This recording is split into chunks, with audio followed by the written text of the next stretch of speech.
Hello everyone, Shri IAS academy में आपका स्वागत है। जैसा कि आप जानते हैं कि श्री आईएएस एकेडमी ने आंसर राइटिंग की सीरीज़ शुरू की थी, जिसमें ऑलरेडी हमारे 38 पार्ट आ चुके हैं। ये हमारा पार्ट 39 है। इसमें हम देखेंगे आपके द्वारा हमारे टेलीग्राम चैनल पर किस प्रकार का प्रश्न भेजा गया, उसे आपने किस तरीके से लिखा और वास्तव में उसे कैसे लिखना चाहिए। तो चलिए शुरू करते हैं। जैसा कि आप देख रहे हैं, ये प्रश्न आपके द्वारा हमारे टेलीग्राम चैनल पर भेजा गया है। तो सबसे पहले हम आपके प्रश्न को पढ़ेंगे, आपके उत्तर को पढ़ेंगे और फिर हम इसको इनकोड करने की कोशिश करेंगे।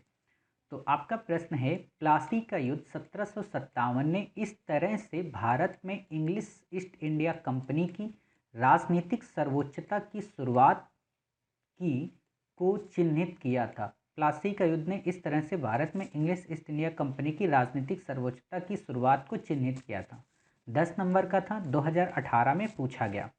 आपने उत्तर लिखा है, प्लासी का युद्ध आधुनिक भारत के इतिहास में एक युगांतरकारी सिद्ध हुआ, क्योंकि इसने बंगाल के सबसे बड़े समृद्ध प्रांत कि इसने भारत के सबसे बड़े समृद्ध प्रांत बंगाल पर ब्रिटिश कंपनी का नियंत्रण स्थापित कर दिया।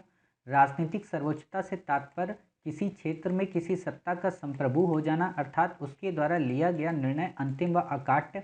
परंतु प्लासी के युद्ध के बाद दृष्टिगत होता है कि कंपनी ने बंगाल में मीर जाफर को शासक बनाया, जो स्वयं महत्वाकांक्षी था, और उसके तथा कंपनी के बीच इस बात को लेकर समझौता हुआ कि मीर जाफर जब गद्दी पर बैठेगा तो वो कंपनी को काफ़ी रियायतें देगा, अर्थात बंगाल की सत्ता अभी भी भारतीय शासक के हाथ में थी। इस बात की पुष्टि बेदरा के युद्ध से होती है, जिसमें महत्वाकांक्षी असंतुष्ट कंपनी का युद्ध नवाब मीर जाफर से हुआ। बेदरा का युद्ध। निष्कर्षतः हम कह सकते हैं, कंपनी की राजनीतिक सर्वोच्चता की शुरुआत तो बक्सर की लड़ाई के बाद से हुई, परंतु 1757 की प्लासी के युद्ध के पूर्व से ही उन्होंने राजनीतिक हस्तक्षेप प्रारंभ कर दिया। वास्तव में इस प्रश्न का उत्तर ये नहीं है जो आपने लिख दिया है। कारण क्योंकि प्रश्न आपसे कुछ अलग पूछा है और काफ़ी कम शब्दों में पूछा है। तो पहले हम इसको इनकोड करते हैं। देखिए, आपसे प्रश्न क्या पूछा है। आपसे प्रश्न पूछा है कि प्लासी के युद्ध ने, ठीक है, इस तरह से, किस तरह से, अभी बताएंगे। इस तरह से भारत में, ध्यान रखना भारत की बात कर रहा है, भारत में इंग्लिश ईस्ट इंडिया कंपनी की राजनीतिक सर्वोच्चता की शुरुआत की। क्लियर। अब आप में से कई सारे लोगों को ये नहीं समझ में आ रहा होगा कि राजनीतिक सर्वोच्चता का क्या मतलब है। देखिए, एक प्रश्न आप और पढ़ते हो आगे चलकर 1857 के बाद, तो उस समय ईस्ट इंडिया कंपनी 1857 के टाइम तक सर्वोच्च हो चुकी थी, किसमें, राजनीति की अवस्था में। लेकिन कंपनी क्या 1757 में सर्वोच्च हुई थी? तो नहीं हुई थी। कई सारे ब्रिटिश हिस्टोरियन का ये मानना है कि कंपनी ने जब प्लासी की विजय कर ली, तो वो बेसिकली प्लासी की एक विजय नहीं थी, बल्कि भारत में ईस्ट इंडिया कंपनी की राजनीतिक सर्वोच्चता की शुरुआत थी। अर्थात राजनीति में हस्तक्षेप या राजनीति में प्रभुत्व बनाने की या अपनी संप्रभुता को कायम करने की एक शुरुआत थी, जिसकी पूर्ण परिणति सर्वोच्चता के रूप में 1857 के टाइम पीरियड पर देखने को मिलती है। 1857 का मतलब आप ये समझिए कि लॉर्ड डलहौजी ने जिस समय व्यपगत के माध्यम से कई सारी रियासतों को अपने में शामिल किया, उस समय कहा जाता है कि ये सर्वोच्चता की स्थिति थी। क्लियर। आप इतनी बातें समझ गए कि राजनीतिक सर्वोच्चता का क्या मतलब है। लेकिन अब आप इस प्रश्न को ध्यान से देखिए, ये प्रश्न कह क्या रहा है। ये प्रश्न मूलतः कह रहा है कि जो प्लासी का युद्ध हुआ था ना, उसमें अंग्रेज जीत गए थे, और अंग्रेज जब जीते थे तो उन्हें बहुत कुछ ऐसा मिल गया था जिससे ये कहा जा सकता है कि ये राजनीतिक सर्वोच्चता की शुरुआत थी, अर्थात राजनीति में हस्तक्षेप करने की शुरुआत थी, जो कि बाद में राजनीतिक रूप से सर्वोच्च हो भी गए। क्लियर। तो अब आप यहाँ पर एक चीज़ ध्यान दीजिए कि आखिरकार आपसे वो हिस्टोरियन क्या कहना चाह रहा है कि प्लासी का विजय इतना महत्वपूर्ण है कि इसने अंग्रेजों को भारत में, या कह सकते हो इसने भारत में एक व्यापारिक कंपनी को राजनीतिक रूप से सर्वोच्च बना दिया। क्लियर। तो अब आप में से कई सारे लोगों को ये पता होना चाहिए कि आखिरकार राजनीति के अंतर्गत क्या चीज़ें आती हैं, जिस आधार पे हम कह सकते हैं कि वो व्यक्ति सर्वोच्च हो गया या वो संस्था सर्वोच्च हो गई, या एक राजा राजनीति में सर्वोच्च कब होता है। क्लियर? अगर आप ये समझ गए तो आप इस प्रश्न को काफ़ी अच्छे से इनकोड कर पाएंगे। क्लियर? और दूसरा है यहाँ पे एक शब्द भारत। ये दो वर्ड ऐसे हैं जो आपके इस पूरे प्रश्न को बदल कर रख देंगे। तो पहले हम देखते हैं राजनीतिक का क्या मतलब। आप में से कई सारे लोगों ने 5R की थ्योरी का नाम सुना होगा। नहीं सुना है तो आप इसे हमेशा याद रखिए। पॉलिटी की भाषा में जब आप राजनीति के बारे में पढ़ते हो तो आपको 5R थ्योरी का पालन करना पड़ता है। इसमें क्या होता है? पहला होता है राजा, दूसरा होता है क्या?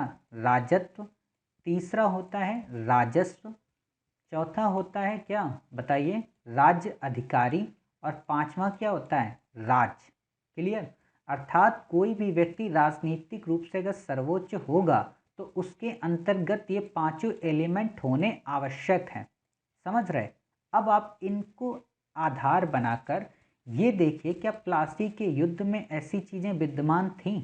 अब आप ये देखिए तो आप देखेंगे कि राजा, क्या उस समय बंगाल के नवाब को इन्होंने कठपुतली बना लिया था? तो बना लिया था। चलिए, दूसरा, क्या इन्होंने राजत्व के तहत अपनी स्थिति मजबूत कर ली थी? तो हाँ, बंगाल में मजबूत कर ली थी।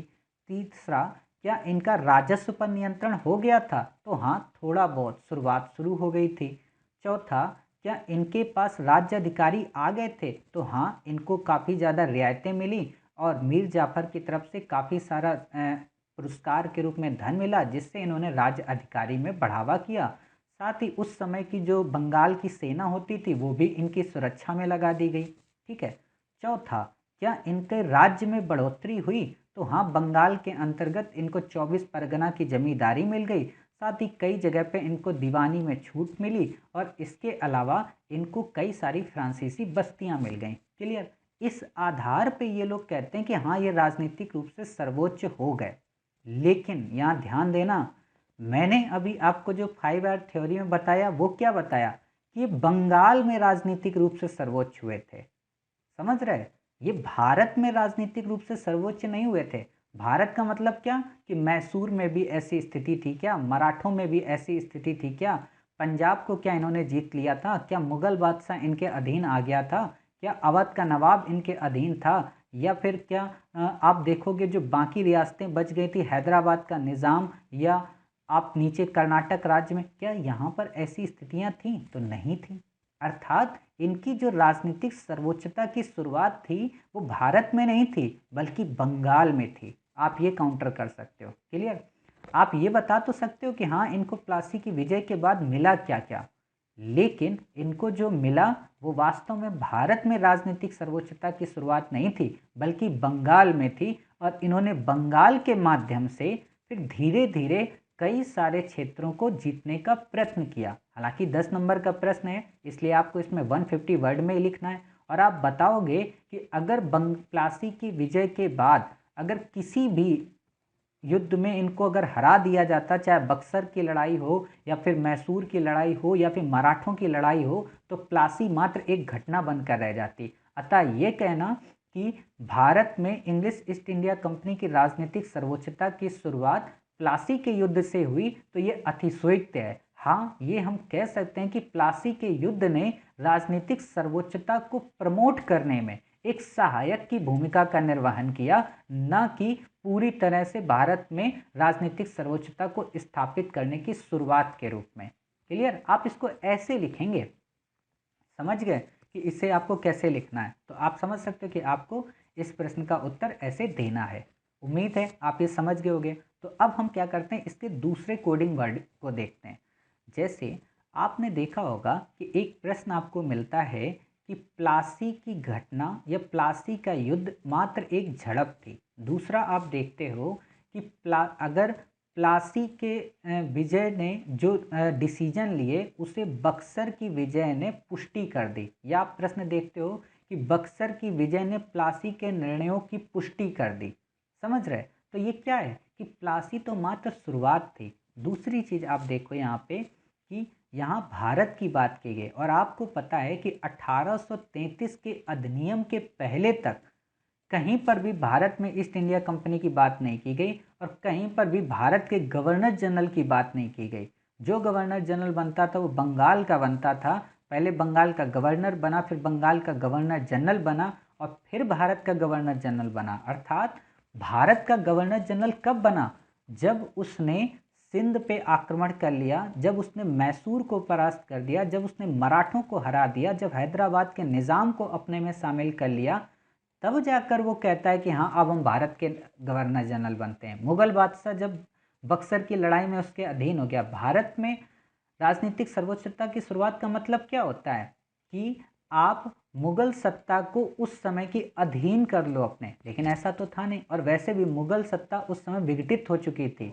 भारत में कई सारी स्वतंत्र रियासतों उत्पन्न हो चुकी थी। तो ये कहना कि प्लासी के युद्ध ने भारत में इंग्लिश ईस्ट इंडिया कंपनी की राजनीतिक सर्वोच्चता की शुरुआत की, ये एक तरीके से अतिशयोक्ति है। हाँ, ये अवश्य है कि प्लासी के युद्ध की विजय ने कंपनी को सहायक के रूप में कई प्रकार की रियायतें प्रदान की, जिससे वो समय दर समय भारत में राजनीतिक सर्वोच्चता को स्थापित करने में अहम भूमिका निभा सके। हालांकि अगर उन्हें किसी भी युद्ध में पराजित किया गया होता, चाहे वो बक्सर का युद्ध हो, चाहे मराठों का युद्ध हो, चाहे मैसूर की लड़ाई हो, तो प्लासी मात्र एक घटना बनकर रह जाती। क्लियर? आपको ऐसे इसको लिखना है। उम्मीद है आप समझ गए होंगे कि इसका क्या मतलब है और 5R थ्योरी भी आप समझ गए होंगे। मिलते हैं एक नेक्स्ट नए प्रश्न के साथ। तब तक अपना ख्याल रखिए और स्वस्थ रहिए।